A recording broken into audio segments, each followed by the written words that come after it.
Good morning everybody student, शिष्य online education में आपका स्वागत है।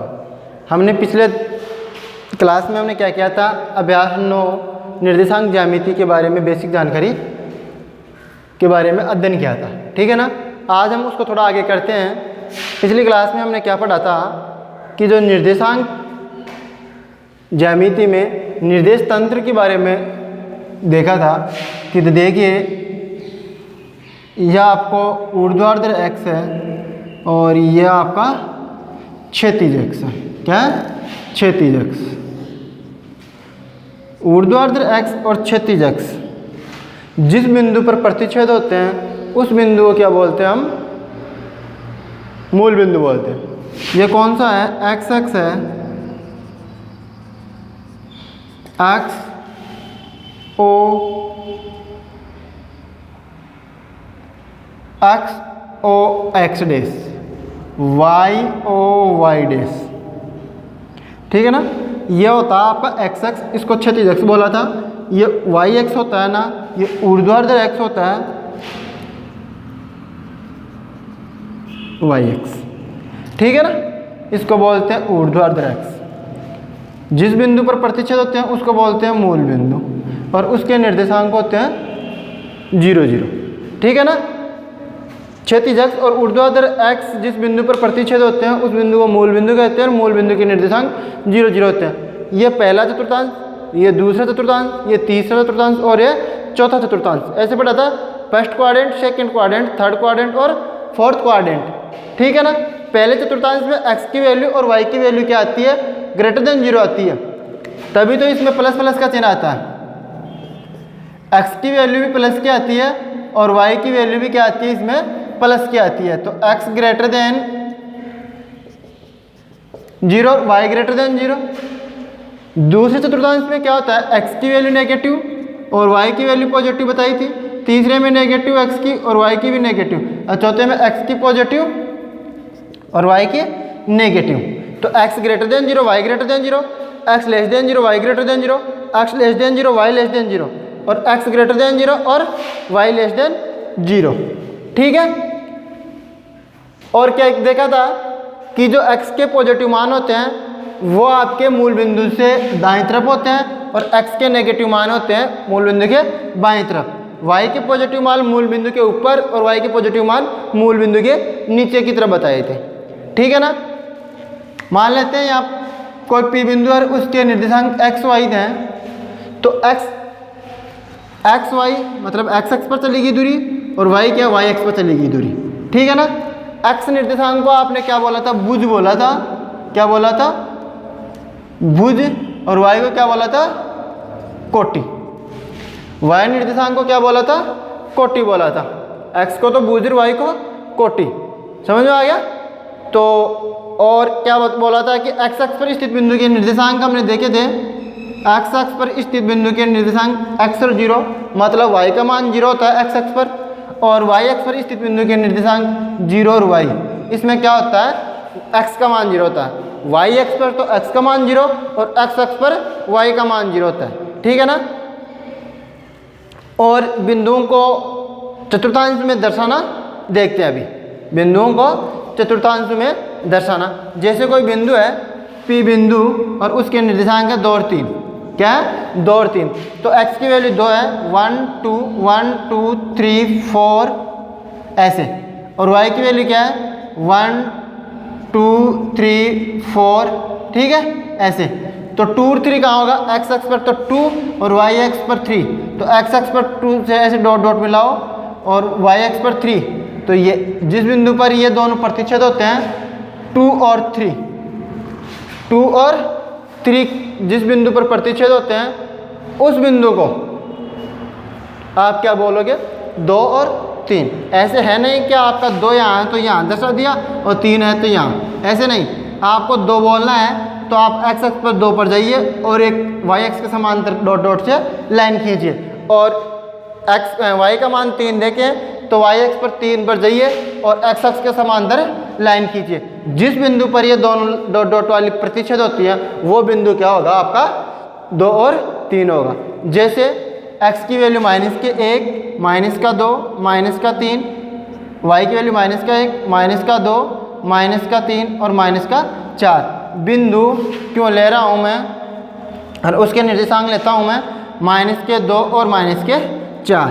सबसे पहले आपको यह देखना है कि दोनों चीज़ माइनस के हैं, या एक प्लस का है कि एक माइनस का है, या दोनों प्लस के हैं। तो उस हिसाब से आप चतुर्थांश में देखिए कि दोनों माइनस के हैं तो तीसरे चतुर्थांश में होंगे, और दोनों प्लस के हैं तो प्रथम चतुर्थांश में होंगे। x की वैल्यू माइनस में और y की प्लस में तो सेकंड चतुर्थांश में होगी, और x की वैल्यू प्लस की और y की वैल्यू माइनस की हो तो ये कौन से चतुर्थांश में होंगे, चतुर्थ चतुर्थांश में होंगे। ठीक है ना। उस हिसाब से आपको देखना है कि x की वैल्यू -2, x की वैल्यू -2 ये रही। अब x की वैल्यू -2 yx के समांतर लाइन खींचेंगे डॉट डॉट से, और y की वैल्यू -4 तो y की वैल्यू ये लो -4 हो गई, तो ये लो। ठीक है ना। x के समांतर लाइन खींच दी। अब दोनों जिस बिंदु पर प्रतिच्छेद होते हैं उस बिंदु को क्यों और उसके निर्देशांक होगी -2 और -4। ठीक है, -2 और -4 हो गए। ठीक है ना। ऐसे करके आप उन बिंदुओं को निर्देशांकों के रूप में दर्शा सकते हैं यहाँ। ठीक है। अगर आपको निर्देशांक दिए गए हैं तो उनको ऐसे दर्शाना, या ऐसे दे करके आप उसके बिंदु पूछना कि बिंदु -2 और -4 कहाँ हैं, तो आप बोलोगे ये तृतीय चतुर्थांश में होगा। ठीक है ना। और भी ऐसे कई प्रश्न पूछ सकते हैं। ठीक है। अब इसमें आता है दो बिंदुओं के बीच की दूरी। अगला टॉपिक है दो बिंदुओं के बीच की दूरी। यह तो पहले आपने 9th क्लास में पढ़ा होगा।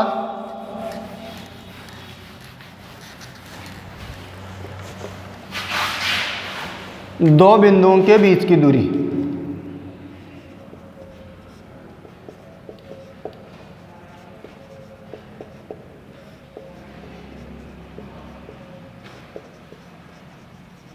बीच की दूरी मान लिया कि दो बिंदु हैं।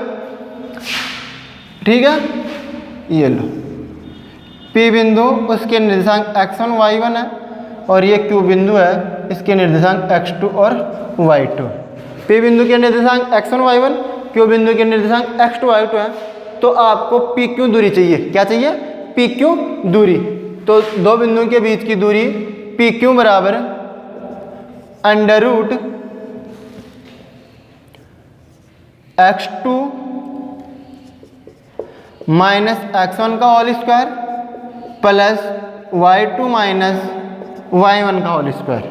x2 माइनस x1 का whole square plus y2 minus y1 का होल स्क्वायर। अब आप इसको x1 माइनस x2 भी लिख सकते हैं, क्योंकि यहाँ भुजों का अंतर, इसको भुज बोलते हैं। तो x का जो निर्देशांक है उनका अंतर का वर्ग प्लस y के निर्देशांकों का अंतर का वर्ग। तो देखिए इसको आप वर्ग हो रहा है तो उस हिसाब से ये क्या हो सकता है, x1 माइनस x2 का whole square plus y1 minus y2 का होल स्क्वायर भी हो सकता है। ठीक है ना। तो दो बिंदुओं के बीच की दूरी का सूत्र क्या हो गया, x2 माइनस x1 का whole square plus y2 minus y1 का होल स्क्वायर का अंडर रूट। ठीक है ना। होल स्क्वायर का अंडर रूट। तो क्या आ जाएगी आपकी PQ के बीच की दूरी आ जाएगी। ठीक है ना। दो बिंदुओं के बीच की दूरी का सूत्र आपको क्या मिल गया, x1 माइनस x2 का whole square plus y1 minus y2 का होल स्क्वायर। कैसे भी कर लो आप, ऊपर वाला भी याद कर सकते हैं और नीचे वाला भी याद कर सकते हैं। एक होता है, ये तो दो बिंदुओं के बीच की दूरी होगी। एक होता है मध्य बिंदु के निर्देशांक। आपको यह बिंदु P दे दिया और ये Q दे दिया। ठीक है ना। P बिंदु के निर्देशांक x1 y1 है, Q बिंदु के निर्देशांक x2 y2 है, और PQ या R बिंदु दे दिया, उसके निर्देशांक x और y। इसका मान ज्ञात करेंगे। R बिंदु है ना, मध्य बिंदु के निर्देशांक। R क्या है, PQ का मध्य बिंदु है। तो देखिए मध्य बिंदु के निर्देशांक, मध्य बिंदु के निर्देशांक क्या आ जाएंगे, मध्य बिंदु के निर्देशांक मतलब r x y, यह है ना r x y के। तो x का मान हो जाएगा x1 प्लस x2/2 और y का मान हो जाएगा y1 प्लस y2/2। तो आपके r के निर्देशांक इस तरह से निकाल सकते हैं। मध्य बिंदु का निर्देशांक क्या होता है? x1 प्लस x2/2, मतलब इसको और इसको दोनों के भुजों को जोड़ करके क्या करते हैं? 2 का भाग देते हैं, ठीक है ना। और y के निर्देशांकों का योग y1 प्लस y2/2, तो वो क्या आ जाएगा? y का आ जाएगा, ठीक है। ये तो हो गया आपका दूरी सूत्र और मध्य बिंदु के निर्देशांक।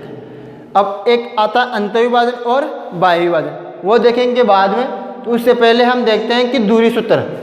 अब दूरी, दो बिंदु के बीच की दूरी पूछ सकता है, कोई आकृति देख करके आपको पूछ सकता है कि ये कौन सी आकृति है, एक वर्ग है, एक आयत है, चतुर्भुज है, समचतुर्भुज है, ठीक है ना, क्या है, या समबाहु त्रिभुज है। कोई भी आकृति देख करके आपको उसके निर्देशांक देख करके पूछ सकता है कि आकृति किसकी है। तो उसके लिए आपको क्या चाहिए? उस आकृति के बारे में आपको पूरी जानकारी होनी चाहिए कि वर्ग होता है तो उसमें क्या क्या कंडीशन होनी चाहिए, त्रिभुज होता है और त्रिभुज भी कौन से प्रकार का है, समबाहु त्रिभुज है कि विसमबाहु है कि समद्विबाहु है, तो उसकी पूरी जानकारी होनी चाहिए। आयत होता है तो आयत के बारे में भी आपको नॉलेज होना चाहिए कि आयत के आमने सामने की भुजाएं बराबर होती हैं, विकीर्ण बराबर होते हैं, एक दूसरे को समद्विभाजित करते हैं, ठीक है ना। इस टाइप की आपको पूरी कंडीशन याद होनी चाहिए आकृति के हिसाब से।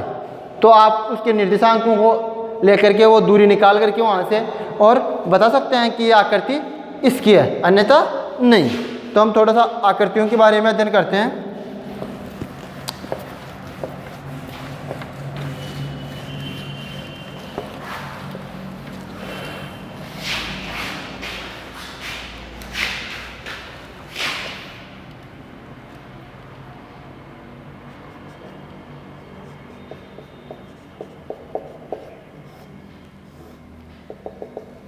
पहली आकृति बनाते हैं आयत की।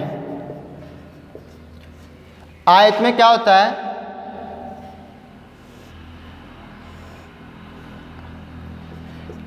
ए बी सी डी, क्या है ये? आयत है। अब इस बिंदु के निर्देशांक दे दिए, बी बिंदु के निर्देशांक दे दिए, सी के दे दिए और डी के दे दिए। ए बी सी डी के निर्देशांक दे दिए। अब आपको प्रश्न में ऐसे नहीं बोला कि निम्न आकृति के बारे में बताइए कि ये क्या है, आयत है, वर्ग है, समचतुर्भुज है, समांतर चतुर्भुज है, ठीक है ना। उस हिसाब से आपको बताना है। आपको निर्देशांक मिल जाएंगे। क्या मिल जाएंगे? निर्देशांक मिल जाएंगे। और आपको उस निर्देशांकों को देखते हुए क्या निकालोगे? आप दूरी निकालोगे। क्या निकालोगे? दूरी निकालोगे, A B, B C, C D और ए डी। और बताओगे कि आमने सामने की दूरी बराबर आ रही है नहीं आ रही। जब ए बी दूरी निकालोगे दूरी सूत्र से, दूरी सूत्र क्या है? x2 माइनस x1 का whole square plus y2 minus y1 का होल स्क्वायर का अंडर रूट, ठीक है ना। तो ए बी दूरी निकाल लेंगे, फिर उस हिसाब से हम बी सी दूरी निकाल लेंगे, सी डी दूरी निकाल लेंगे और ए डी दूरी निकाल लेंगे। अगर वो दूरी ए बी बराबर डी सी आ रही है और ए डी बराबर बी सी आ रही है, मतलब क्या आ रही है? आमने सामने की भुजाएं बराबर आ रही हैं, बराबर आ रही हैं, ठीक है। अब बराबर आ रही हैं तो आप क्या बोल सकते हैं? आमने सामने की भुजाएं बराबर आएंगे। आयत हो सकता है, आयत हो सकता है, समांतर चतुर्भुज हो सकता है। समांतर चतुर्भुज में क्या होती है? आमने सामने की भुजाएं बराबर होती हैं। तो समांतर चतुर्भुज में भी आमने सामने की भुजाएं बराबर होती हैं, उसमें विकीर्ण बराबर नहीं होते। क्या नहीं होते?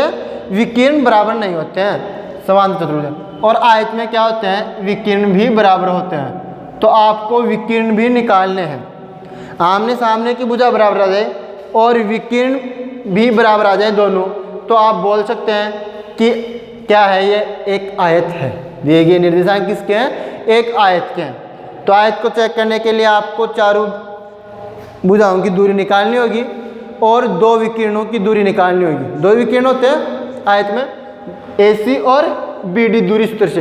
अगर AC और BD इक्वल आ रही है तो आयत के निर्देशांक बराबर हैं, आयत के विकीर्ण बराबर हो गए। AB और DC बराबर आ रही है, आमने सामने की भुजाएं बराबर होगी और ये BC और AD बराबर आ गई। तो ये क्या हो गया, भुजाओं के दो युग्म आमने सामने के क्या आगे बराबर आ गए और विकीर्ण बराबर आ गए, तो ये क्या हो गया, एक आयत हो गया।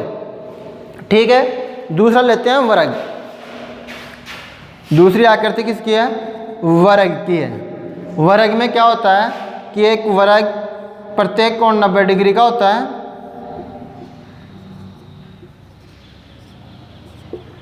प्रत्येक कोण 90 डिग्री का होता है। वो निर्देशांक दिए होने पर आप नहीं बता सकते कि 90 डिग्री का है कितने डिग्री का है, आपको निर्देशांक मिलेंगे। अब इसमें आप क्या निकालोगे, A B C D, A B B C C D और ए डी, ये दूरी निकालोगे। इसकी तरह अगर चारों दूरी बराबर आ रही है, ए बी बराबर बी सी बराबर सी डी बराबर डी ए, चारों दूरी बराबर आ रही है, तो आप बोल सकते हैं कि यह समचतुर्भुज हो सकता है या वर्ग हो सकता है। ऑप्शन मिल गया आपको दो। अब दोनों में से आपको यह बताना है कि कौन सा होगा, वर्ग होगा या समचतुर्भुज होगा। वर्ग होगा तो क्या होगा और समचतुर्भुज होगा तो क्या होगा। ये चारों भुजाएं तो आपको निकालनी है वर्ग और, जैसे चारों निर्देशांक दे दिए ना, A B B C C D और ए डी निकाल ली। अब चारों भुजाएं बराबर आ गई तो आपकी कंफ्यूज वाली स्थिति होगी कि हम इसको वर्ग लिखें या समचतुर्भुज लिखें। ठीक है ना, समचतुर्भुज में भी क्या होता है, सभी भुजाएं बराबर होती हैं। अब चलते हैं विकीर्णों पर। विकीर्ण देखते हैं, तो चलो विकीर्ण निकालेंगे ए सी और बी डी। ए सी और बी डी निकालें। अगर दोनों विकीर्ण बराबर आते हैं, विकीर्ण क्या होते हैं, एक दूसरे को लंब समद्विभाजित करते हैं। विकीर्ण क्या होते हैं, एक दूसरे को लंब समद्विभाजित। आयत में तो क्या होता है, समद्विभाजित ही करते हैं। समद्विभाजित मतलब होता है कि आपका ए सी दूरी है ना, तो उससे ये दूरी और ये दूरी बराबर होगी और ये दूरी और ये दूरी बराबर होगी आयत में। वर्ग में क्या होता है, विकीर्ण बराबर होते हैं, दोनों में वर्ग में भी बराबर होते हैं, वर्ग में भी बराबर होते हैं। ठीक है ना, इसकी चारों भुजाएं बराबर होगी। इसमें विकीर्ण क्या होते हैं, समद्विभाजित, लंब समद्विभाजित। ये कौन है ना, ये 90 डिग्री का बनता है वर्ग और समचतुर्भुज में। ठीक है ना, अब सारी चीज़ सेम सेम आ रही है, चारों भुजाएं बराबर आ गई। विकीर्ण लंब समद्विभाजित करें। अब देखना है कि विकीर्ण बराबर है कि नहीं है। अगर विकीर्ण बराबर आते हैं तो क्या होगा, वर्ग होगा, और विकीर्ण बराबर नहीं आते हैं तो क्या होगा, समचतुर्भुज होगा। समझ में आ गया। क्या करना आपको, वर्ग की चारों भुजाएं निकालनी है। ये आकृति दे रखी है, इसके निर्देशांक देगा वो आपको ए बी सी डी, और वहाँ से आपको A B B C C D और ए डी दूरी निकालनी है। चारों दूरी बराबर आ गई आपकी, तो आप बोल सकते हैं कि ये वर्ग है या समचतुर्भुज। दो ऑप्शन हो गए। अब दो ऑप्शनों में आपको क्लियर करना है कि समचतुर्भुज होगा या वर्ग होगा, तो उसके लिए आपको क्या निकालना पड़ेगा, विकीर्ण निकालने पड़ेंगे। अगर विकीर्ण बराबर है तो क्या होगा, वर्ग होगा, और विकीर्ण बराबर नहीं है तो क्या होगा, समचतुर्भुज होगा। समझ में आ गई। दूसरा आता है समांतर चतुर्भुज। क्या आता है, समांतर चतुर्भुज।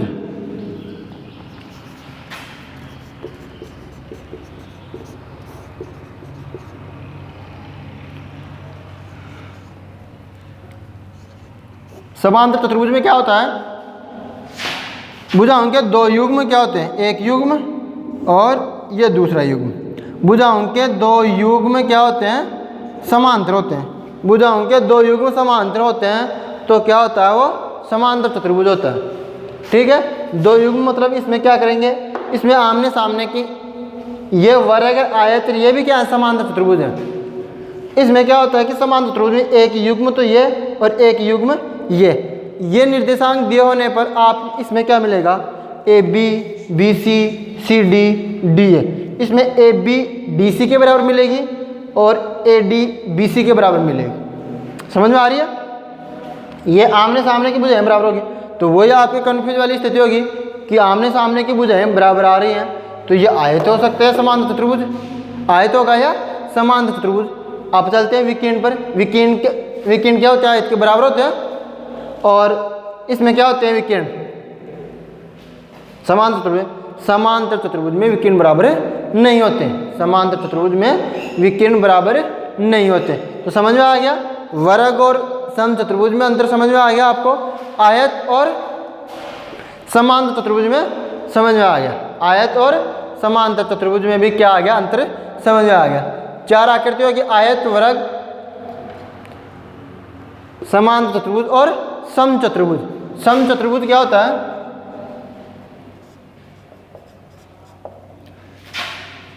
समचतुर्भुज, समचतुर्भुज में क्या होता है देखो,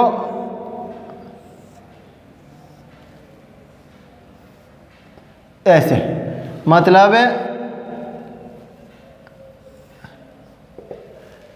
इसमें चारों भुजाएं बराबर होती हैं।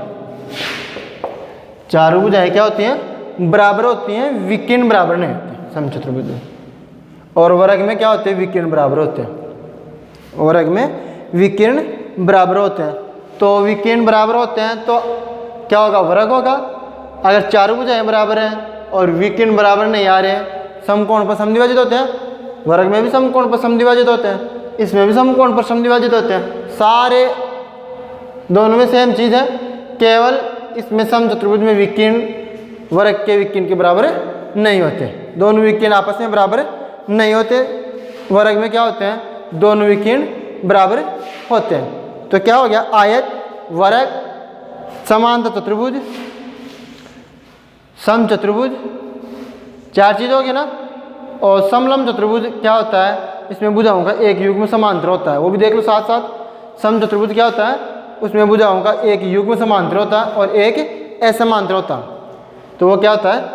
समलंब चतुर्भुज होता है। ठीक है ना। अब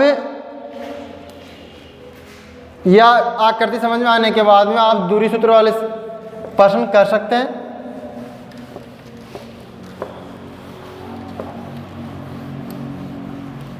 दो टाइप के प्रश्न हो गए। आप एक निर्देशांक को देख करके उसको दर्शा सकते हैं और दर्शाए हुए को निर्देशांकों के रूप में लिख सकते हैं। ठीक है। प्रश्न है, एक एग्जाम्पल करते हैं कि आयतीय निर्देशांक निकाय में एग्जाम्पल नंबर 1 कर रहे हैं। आयतीय निर्देशांक निकाय में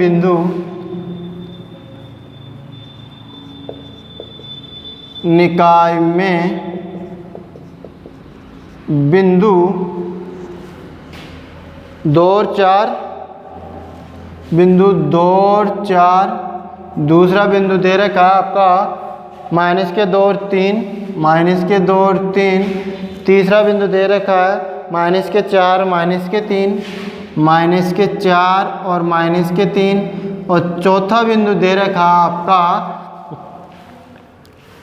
5 और -2, 5 और -2, 2 और 4, -2 और 3, -4, -3 और 5 और -2 को आलेखित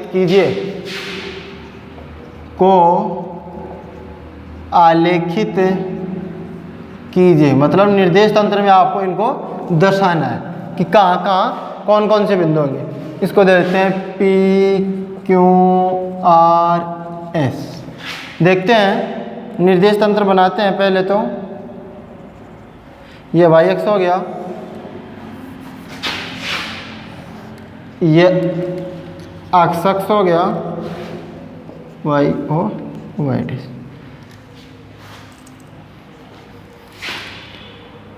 एक, 2, 3, 4, 5, 1, 2, 3, 4, 5, -1, -2, -3, -4, -5, -1, -2, -3, -4, -5।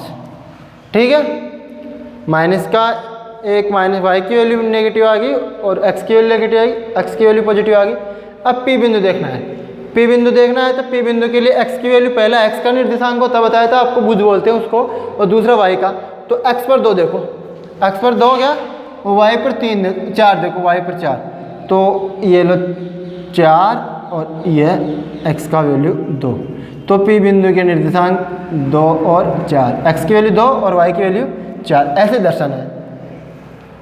x की -2 x की वैल्यू माइनस का 2 और y की वैल्यू 3, तो ऊपर जाएगा, ये लो माइनस का x की वैल्यू माइनस का 2 और y की वैल्यू प्लस का 3। तो Q बिंदु की निर्देशांक माइनस का 2 और 3। पहला माइनस का x का आता है, पहला निर्देशांक आपका x का आता है और दूसरा किसका आता है, y का आता है। तो क्या हो गया, ये माइनस का 2 और 3 हो गया। तीसरा है R बिंदु माइनस का 4 माइनस का 3। तो दोनों वैल्यू नेगेटिव कौन से चतुर्थांश में होते हैं, तीसरे चतुर्थांश में होते हैं। तो x की वैल्यू माइनस का 4 ये लो और y की वैल्यू माइनस का 3। R बिंदु के निर्देशांक आ गए माइनस के 4 और माइनस के 3। ठीक है। S बिंदु है, x की वैल्यू पॉजिटिव, y की वैल्यू नेगेटिव। तो इसमें आएगा x की वैल्यू 5, ये लो x की वैल्यू 5 और y की वैल्यू माइनस का 2। यह आ गया 5 और माइनस का 2, 5 और माइनस का 2 वैल्यू आ गई। ठीक है। आयतीय निर्देशांक निकाय में बिंदु P Q R S को दर्शा दिया। P बिंदु ये रहा 2 और 4, Q बिंदु ये रहा, R बिंदु ये रहा और S बिंदु ये रहा। ठीक है ना। दूसरा प्रश्न है, इसी का एक आयतीय निर्देशांक का और कर लेते हैं। एक निम्नलिखित निर्देशांकों वाले बिंदुओं को आलेखित कीजिए। प्रश्नावली का दूसरा प्रश्न है, क्वेश्चन नंबर 2।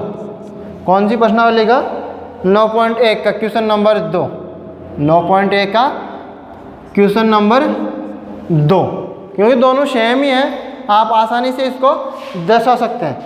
तो क्वेश्चन नंबर 2 है कि आयतीय निर्देशांक निकाय में बिंदु लिख रहा हूँ मैं, इसको साफ कर देता हूँ मैं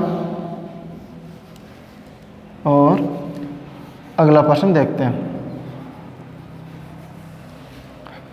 अगला प्रश्न क्या है, 9.1 का क्वेश्चन नंबर 2। बिंदु दे रखे हैं 1 और 2 और माइनस का 1 और 3। P बिंदु है 1 और 2, Q बिंदु है माइनस का 1 और 3,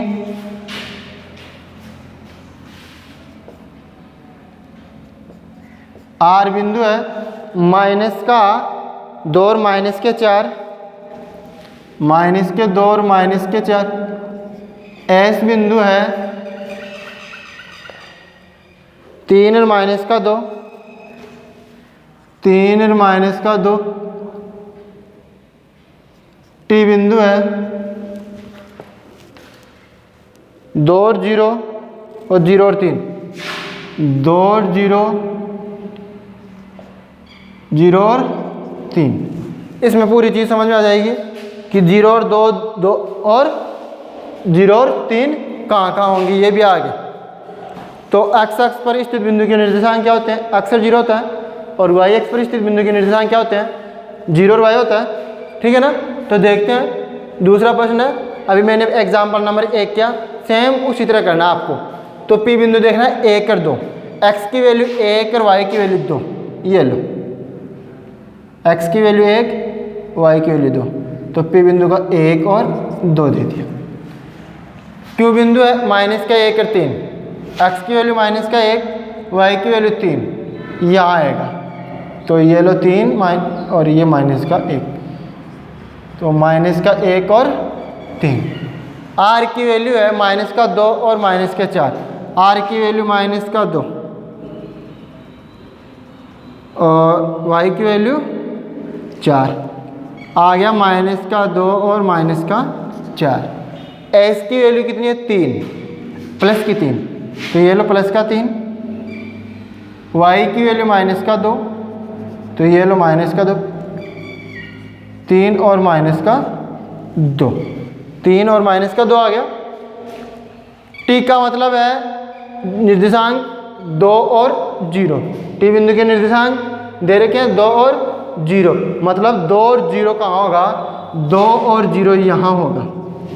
देखो 2 और 0 यहाँ होगा, क्योंकि x अक्ष पर y का मान 0 होता है। तो दूसरा निर्देशांक आपको 0 आ रहा है, तो 2 और 0 कहाँ होगा, एक्स अक्ष पर होगा।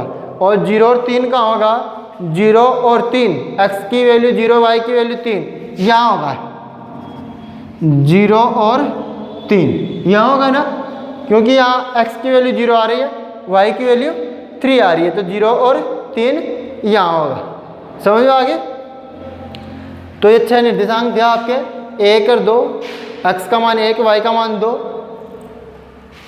माइनस का 1 और 3, तो एक्स का माइनस का 1 और वाई का वैल्यू 3, आर की वैल्यू माइनस का 2 और माइनस का 4, माइनस का 2 और माइनस का 4 मिल गई। एस की वैल्यू 3 और माइनस का 2, एस की वैल्यू 3 प्लस की और वाई की वैल्यू माइनस का 2 मिल गई। और टी बिंदु 2 और 0 और एस बिंदु यू बिंदु टी यू 0 और 3 मिल गए। ठीक है ना। आपको इस टाइप की आकृति दे करके भी पहला प्रश्न है, पहला प्रश्न ये लो, इस टाइप की आकृति देख करके आपको इनके निर्देशांक पूछ सकता है। क्या पूछ सकता है, इनके निर्देशांक भी पूछ सकता है। तो पहला प्रश्न और कर लेते हैं 9.1 का। दिए गए आकृति में बिंदु पी क्यू आर एस के निर्देशांक ज्ञात कीजिए। दिए गए आकृति में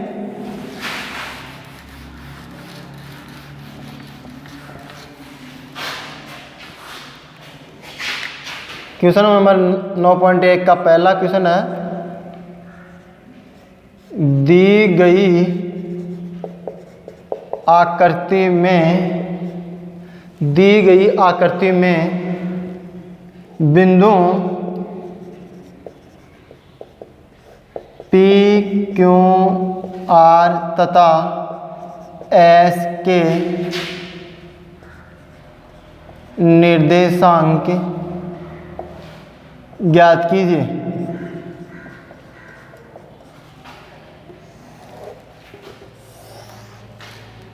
एक, दो, तीन, चार, पाँच, 1, 2, 3, 4, 5, एक्स की वैल्यू ये मूल बिंदु आ गया 0, 0, माइनस का 1, माइनस का 2, माइनस का 3, माइनस का 4, माइनस का 5, माइनस का 6, माइनस का वैल्यू आएगा माइनस का 2, माइनस का 3, माइनस का 4, माइनस का 5, माइनस का 6, y dash o y, x dash o x.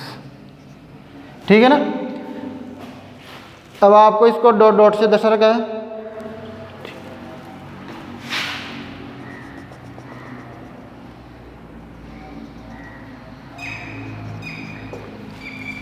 ठीक है।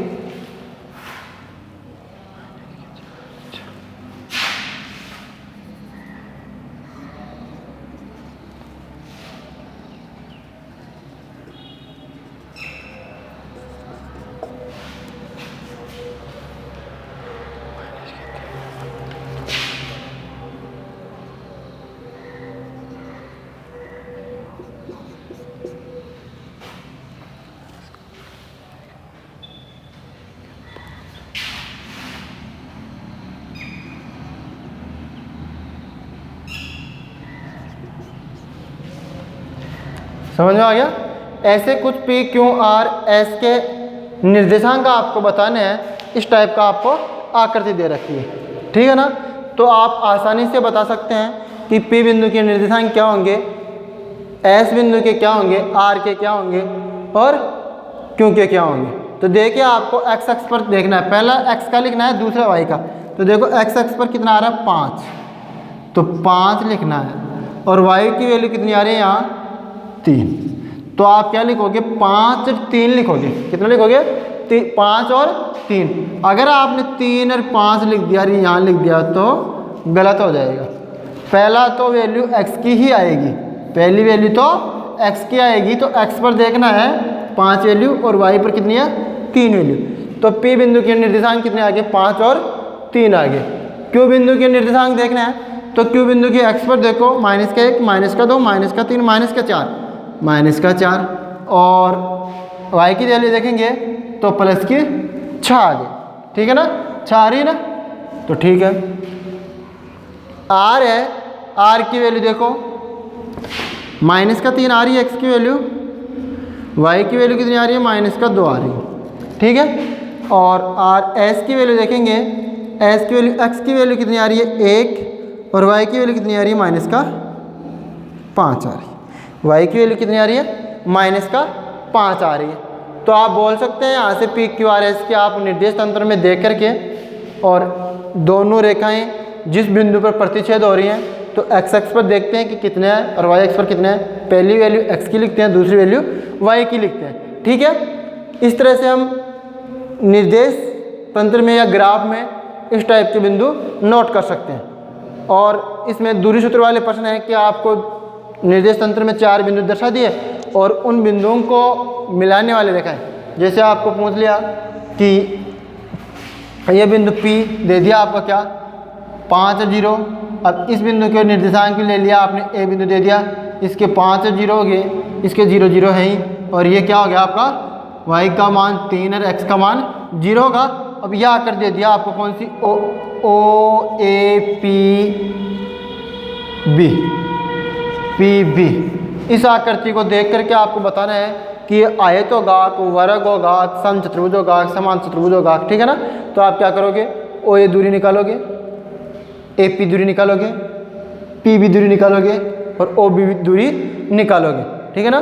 दूरी निकाल करके देखोगे कि आमने सामने की दूरी बराबर आ रही है तो क्या होगा, ये आयत हो सकता है और समान चतुर्भुज हो सकता है। फिर आप इसके क्या करोगे, विकिरण निकाल करके देखोगे ऐसे, तो विकिरण निकालोगे तो विकिरणों में बराबर आ रहे हैं तो कन्फर्म है कि विकिरण बराबर आते ही आयत हो जाएगा, और विकिरण बराबर नहीं है तो क्या होगा, ये एक समान चतुर्भुज होगा, ठीक है ना। बेसिक थ्योरी कर ली और प्रश्न चालू हो गए, एक एग्जाम्पल कर लिए, 2 क्वेश्चन कर लिए। अब कल आगे के प्रश्न करेंगे और जो सूत्र बच रहे हैं वो देखेंगे, ठीक है। धन्यवाद।